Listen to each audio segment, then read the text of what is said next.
Good afternoon. Hi, my name is Damilola Aderohunmu, and I'm here to talk about three things and how they're connected. One, social impact. Two, volunteering. And three, community engagement. So before I do how all these things are connected, I'm going to give you a background about myself and why I'm talking about what I'm talking about. I know I already said that before, but my name is Damilola Aderohunmu, and I'm here to share with you how volunteering changed my life. Like you mentioned, I have a PhD in chemistry. Chemistry is my name. I have a PhD in chemistry, but I currently work as a program manager at Code for Africa, Africa's largest data journalism civic tech organization, present in over 22 countries. And I know that's such a disconnect, and if you're wondering how is that possible, the short answer is volunteering, and that's why I'm here. When I was writing this talk, I tried to remember my earliest memory of volunteering, and it can go back to when my dad volunteered me to dance at his old boys association, and I didn't do that well, if I do say so. But since then, I've gone ahead to teach in schools, in rural communities during my junior work, that's way back, and from there I've gone on to also more defining, and more recently I've gone on to volunteer at Eagles Hope Foundation in different capacities from 2016 to 20, and more recently I also volunteered at Innovators on a project called Project Nurture, which we did during the year of the COVID, where we bridged the gap between the kids that are public school students that are not being given the opportunity to learn at that point due to the very financial disparities. And I said all of that not to say that I'm an angel, which I'm not, but I'm trying to just let you know two things. One, you can start with your immediate environment. I lived in Oka for many, and I always noticed the gaps that was present with the kids in Oka and the kids everywhere else, and that's why I started to teach out. We would go into schools and we would teach kids from in public university, from there, anywhere around here. I meet some people on the road, I don't know, and then it gets bond over that.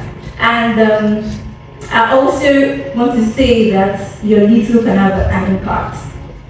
You might be thinking, I don't have privilege, Well, you do. One of such cases, and which relates to the fact that your little can have an impact, is where I noticed that kids in my environment wearing extremely big, and they were mirroring good models. They wanted to be Yahoo boys, they wanted to be all those things. And all I had to do, or how I could contribute to that, was to call all of my friends who were in different careers and just tell them to come talk to kids about what they do. Come talk to them about their day-to-day, what do you do? And though that seems little, that has a very lasting impact on the kids. It is an impact that will cause a ripple effect and impact for years. Now, you might be thinking, that's a lot of work. And the truth is, it is a lot of work, and it's going to take a month from you. But the good thing about volunteering, and at this point I like to say volunteering means paying your privilege forward, and it could be your time, your skills, your resources, and the goal of volunteering is to have a positive impact. I think that should be noted, a positive impact. Now, at this point, you're thinking this is a lot of work, and like I said, it is a lot of work, but like me, it will change your life. And the ways that I can do that is, number one, is going to force you to. When I started volunteering, I didn't have all of the things that I needed, I didn't have all of the skills, but when you have one of the instances where I volunteered, we have a system called the camp body system. A teenager is paired with a volunteer, and you have to talk them through camp, and afterwards you have to just basically mentor them for afterwards.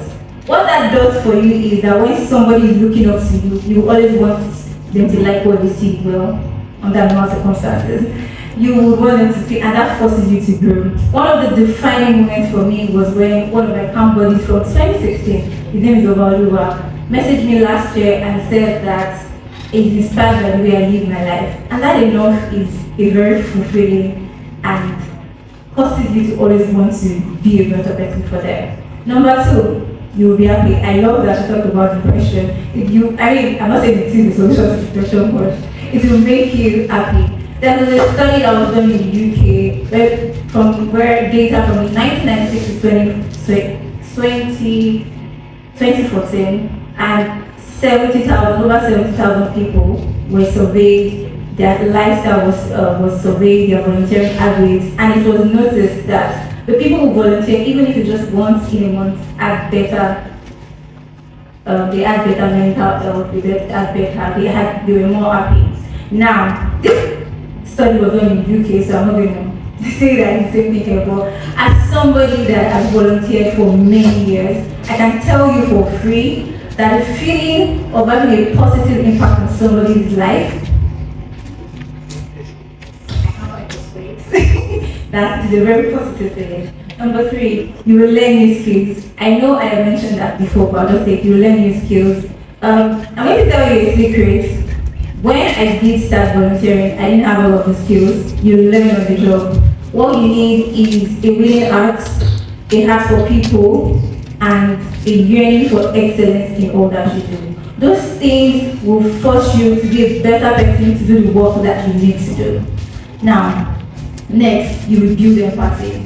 Now, empathy is understanding what somebody else is going through. When you're volunteering, you'll be placed in situations that you would possibly never experience, in situations where you are not seen. You meet with people from diverse backgrounds, and you're going to build empathy. You're going to understand what they are doing. You're going to have a different perspective to handle different situations. And that's not only going to build up the people that you're talking about, but also going to build you, your personal skills, your life skills, which you can also take into different areas of your life. Now the last one, you find new paths. And that brings me to PhD program manager. When I started volunteering, I already started my PhD, so more defined. I started my PhD at the time.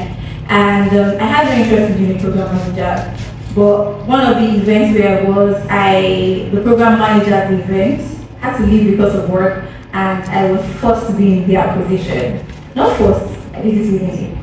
But that allowed me to see a very different perspective to the things that I could do, the abilities and the careers that I could pursue as well. And from there, I realized, you know what? I'm going to be a program manager. And now I am a program manager in one of the biggest organizations in Africa. I am fulfilled in what I'm currently doing. Even though I might go to academia at some point because I do have a PhD. I might go back. At this moment, at this point, 3:11 p.m., I'm fulfilled in being a program manager. So go out, volunteer, go into your community, understand what they're doing, and that's community engagement. One thing about community engagement is the fact that you have to understand the needs of the community, and it can take different forms.